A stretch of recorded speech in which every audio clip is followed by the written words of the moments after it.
So, what does it take for you to lose your gratitude? I'm afraid, if we're being honest, probably not that much. I mean, who here hasn't had one of those days that just got away from you? Or one of those days where someone said just enough to get underneath your skin, or something happened at just the wrong time that it made the rest of your day just completely get thrown off. Or God forbid, it's one of those days where it's not just one of those things, but a string of those things happening one after another that turn it into not just a bad day, but a terrible, horrible, no good, very bad day. You know what I typically do on days like that? I go to Chick-fil-A. 100%. Some of the staff here know this about me, but I'll let you in on a little secret about me. If you ever find me with a cookies and cream milkshake from Chick-fil-A, it means one of two things. Either I am celebrating something incredibly special, or even something even just moderately special and feel on top of the world, or it's been one of those days for me that has just completely brought me down to my knees, and I am sitting there making a last-ditch effort to salvage what I possibly can of what I have left of my day by having one of the most delicious pieces of the menu at Chick-fil-A, the cookies and cream milkshake. But seriously, on days like that, you know what is one of the first things that goes out the window?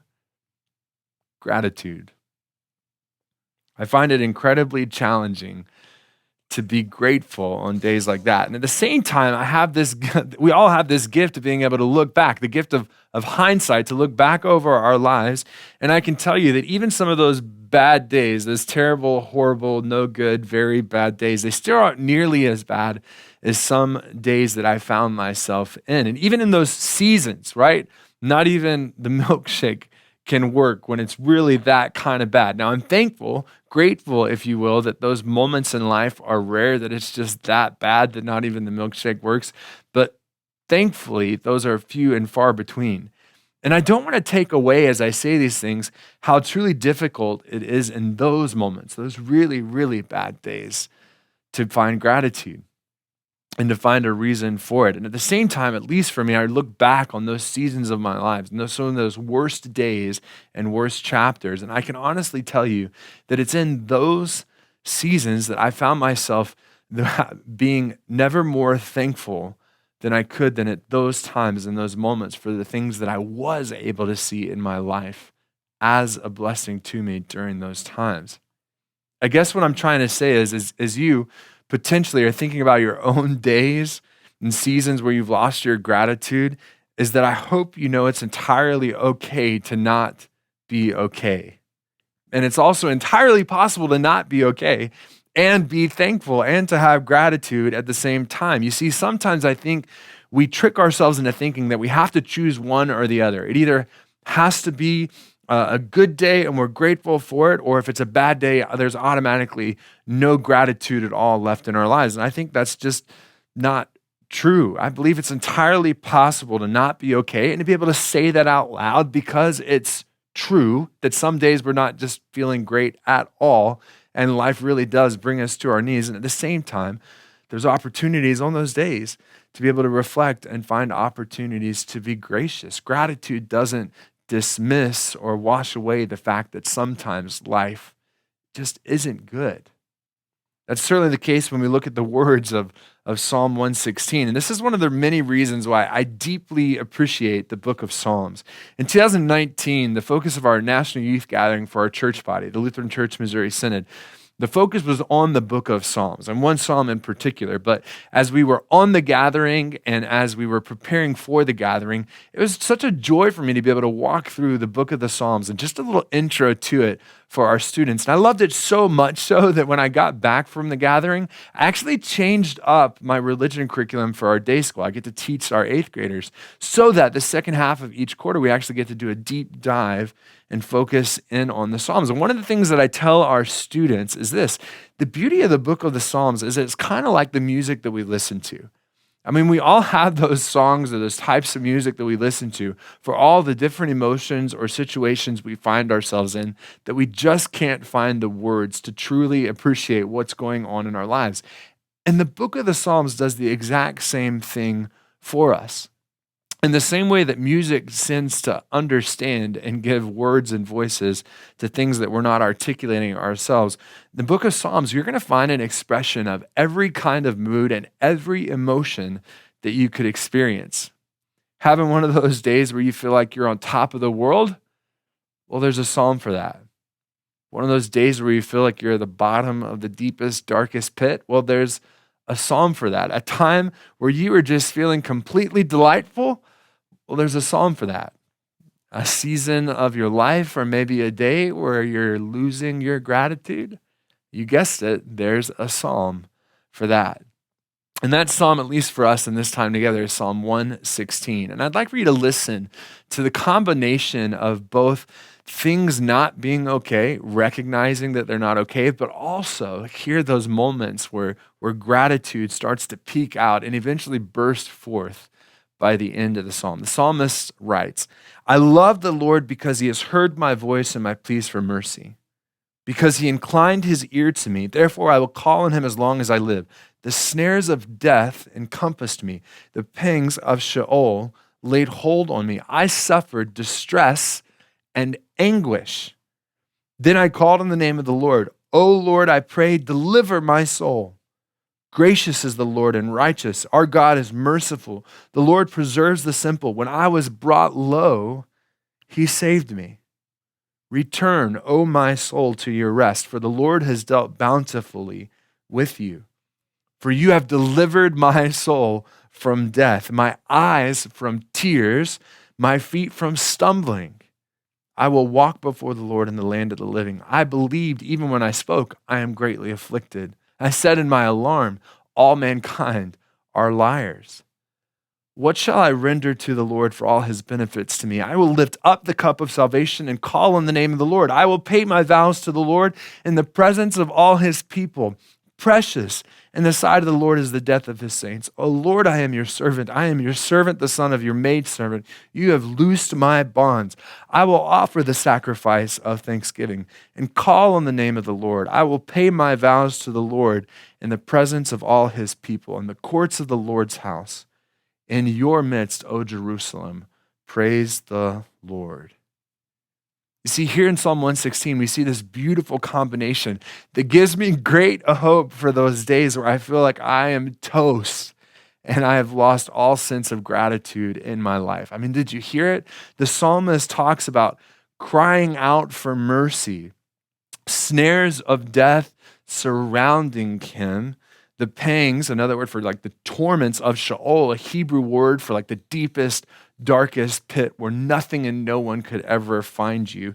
Distress, anguish. He's asking for deliverance, talking about a time in his life where he was brought low, close to death, he says. Tears, stumbling, affliction, alarm, paranoia of those around him. I mean, have you ever been there? I know that I have. But if you haven't, when that time comes, I've got a psalm for you. Psalm 116. But here's the thing I appreciate, right, about 116 is it's not all doom and gloom, is it? No, at the same time, the psalmist is recognizing those dark times. Right alongside of it, he is finding those opportunities to give his thanks, to praise God for being with him. And we see this gratitude start to peak out and then again, eventually burst forth, even in those gratitude-robbing times. Again, here's some of the words of gratitude that this writer writes. He says, I love the Lord. He has heard my voice. He listened to me. God is merciful. The Lord preserves. He saved me. I mean, did you hear that moment where he looks at his own soul? He speaks to his own soul and he says, return to your rest, for the Lord has dealt bountifully with you. And then we get to my favorite part of the psalm, verses 12 to 14. And it's one that's echoed again at the end of the psalm. Hear what it says. It says, what shall I render to the Lord for all his benefits to me? I will lift the cup of salvation. I will call on the name of the Lord. I will pay my vows to the Lord in the presence of all his people. And again, he returns to these same words at the end, verses 17 and 19. I will offer you the sacrifice of thanksgiving and will call on the name of the Lord. Second time he says that. I will pay my vows. Second time he says this.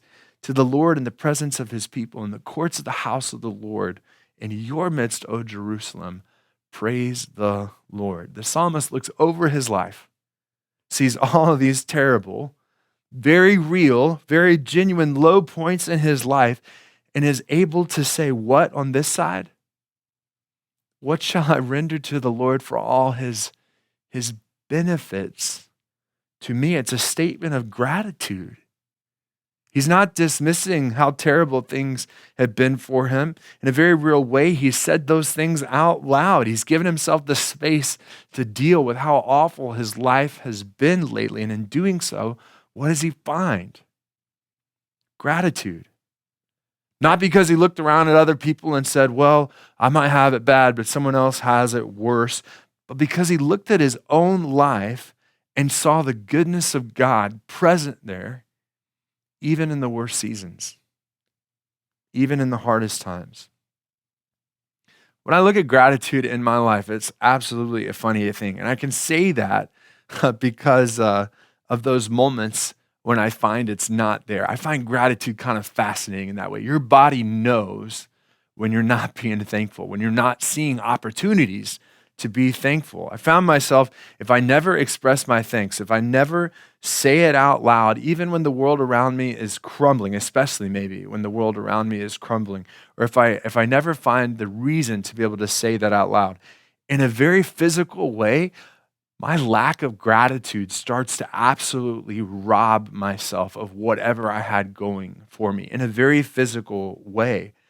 When I neglect to vocalize my gratitude or find myself in those places, my brain changes, which communicates to the rest of my body, and my attitude changes, which affects my emotions. And then again, my body gets involved because of hormones in the endocrine system and you name it, which all leads to what? It leads to stress or boredom or exhaustion or anger, you name it. And as I think about that, I think about how amazing it is that God designed my physical body in such a way that it reacts, it communicates with myself, with my body, when I'm not lining up with who he's asked me to be.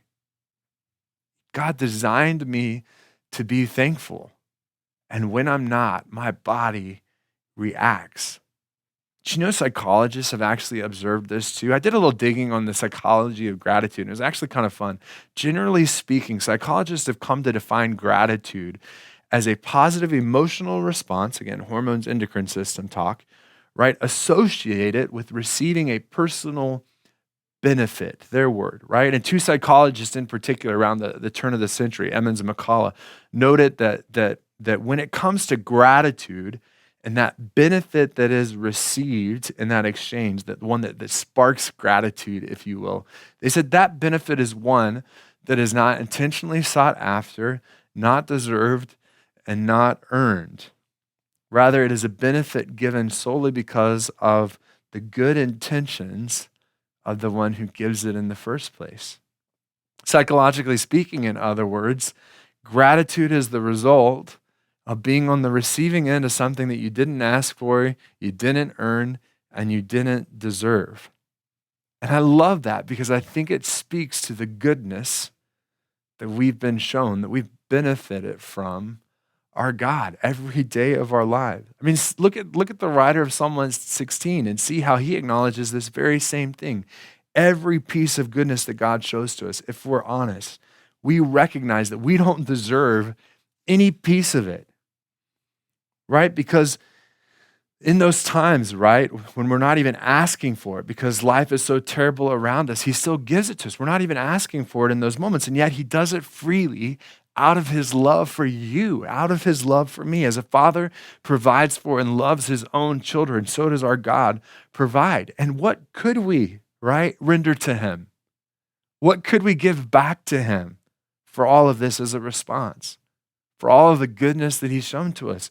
Nothing, right? We don't have anything to offer in return. We're not getting these things because we can somehow return the favor like we typically do in our relationships. And yet, I appreciate where the psalmist goes in Psalm 116, how he chooses to pick up his gratitude as he asks for that very same question. How can I repay God for all of his goodness and all the good he's done for me? I can't. But I can tell you what I can do. I can receive freely all that he's given to me. And how do I do that? Well, he lays it out for us, doesn't he? He says, I can take up the cup of salvation that he freely offers to me through his son and through his death and resurrection, one for you, one for us on the cross, complete freedom of my sin and every single one of my mistakes. And that's why we call it grace. I can freely receive the grace that he gives me. I can call on his name. I can call on his name because I know he's invited me to, and I know from experience that he will answer. And I can find myself in the midst of his people, folks just like me who are also on the receiving end of his goodness every day of our lives, even the not so good ones. So if you found yourself in one of those cookies and cream milkshake kind of seasons, a string of those terrible, horrible, no good, very bad days, or even if you're just finding yourself on one of those days, know that you're not alone. And I don't say that to try and dismiss the heaviness of whatever's going on. Not even close. Say it out loud. It's actually heavy. It's actually tough right now. The reason why I say that you're not alone, though, is because I know my God. I know his goodness, and I know his promises and his benefits to you. Jesus says to his apostles, the last thing he says to them before he sends to the Father, I say to you now, he will always be with you to the very end of the age. And that means he's there with you even when it doesn't seem like that. And he will be.